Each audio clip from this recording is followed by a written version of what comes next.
이건 몰랐네. 한국인이 우즈베키스탄에서 받은 문화 충격 5가지. 첫 번째, 화장실을 돈 내고 써야 한다. 우즈베키스탄은 대부분 화장실이 유료입니다.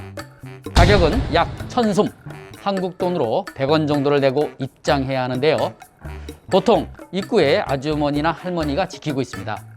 게다가 유료인데도 시설은 상당히 낙후돼서 한국의 공공 화장실과는 비교조차 안 되는 수준입니다.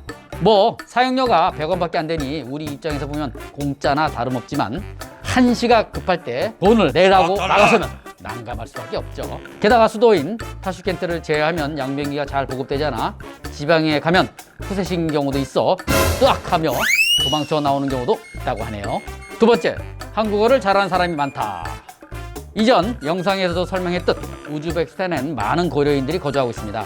때문에 한국어를 잘하지는 못해도 어느 정도 할 수 있는 사람이 꽤 있는데요.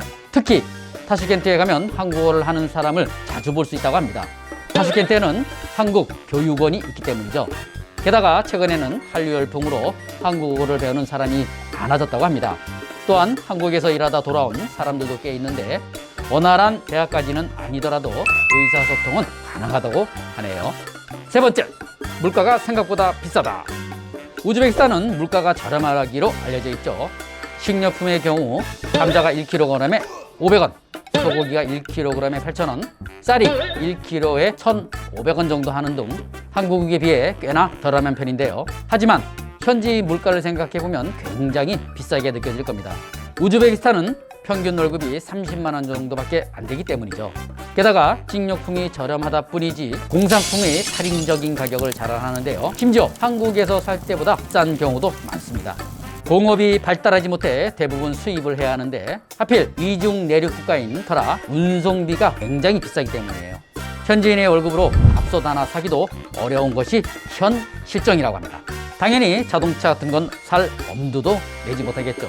게다가 외식이라는 것도 만만치 않는데요. 좀 괜찮아 보이는 레스토랑은 상당히 비싼 편이라 일반인은 분위기 한번 내기도 어렵다고 합니다. 여담으로 한국 옥점은 한국에서 먹은 것만큼 비싸다고 또 이렇게 하네요. 네 번째, 생각보다 치안이 좋다. 이슬람이 종교의 대부분 차지하는 만큼 치안을 걱정하시는 분들이 많을 텐데요. 우즈베키스탄은 의외로 치안이 좋은 나라입니다. 주변 국가들 중에 가장 좋다고 할 정도죠. 경찰 국가라고 할 만큼 경찰이 굉장히 많기 때문인데요. 여성이 밤에 돌아다닐 수 있을 만큼 좋다고 합니다. 게다가 국민성도 온순한 편이라고 하죠. 물론 어디까지나 주변 국가 기준으로 좋다는 것이지 한국이 치안을 생각한다면 오산인데요. 특히 외국인을 노리는 좀도둑들이 많으며 지방으로 가면 이따금 강도도 나타난다고 합니다. 다만 살인 같은 강력 범죄 비율이 높지는 않은데 한국의 2배 정도라고 보시면 됩니다. 다섯 번째, 한국에 대한 이미지가 좋다. 우즈베키스탄은 중앙아시아에서 가장 많은 고려인이 거주하고 있는 곳만큼 한국에 대한 이미지가 매우 좋습니다. 강제 이주 시절 혹독한 환경에서 살아남은 고려인들의 근면성실함에 더해 최근에는 한류 열풍까지 불면서 한국에 대한 이미지가 상승한 것인데요. 특히 드라마 대장금이 많은 인기를 얻었는데 당시 우즈베키스탄 대통령의 영부인이 이영애에게 직접 친서를 쓰기도 했다고 하죠.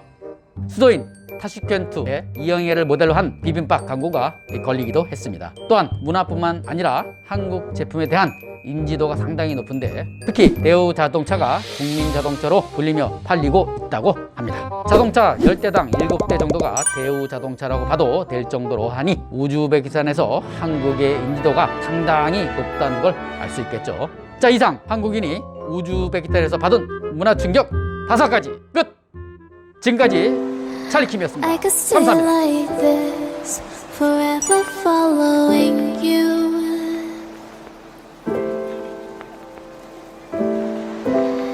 Just don't get too far.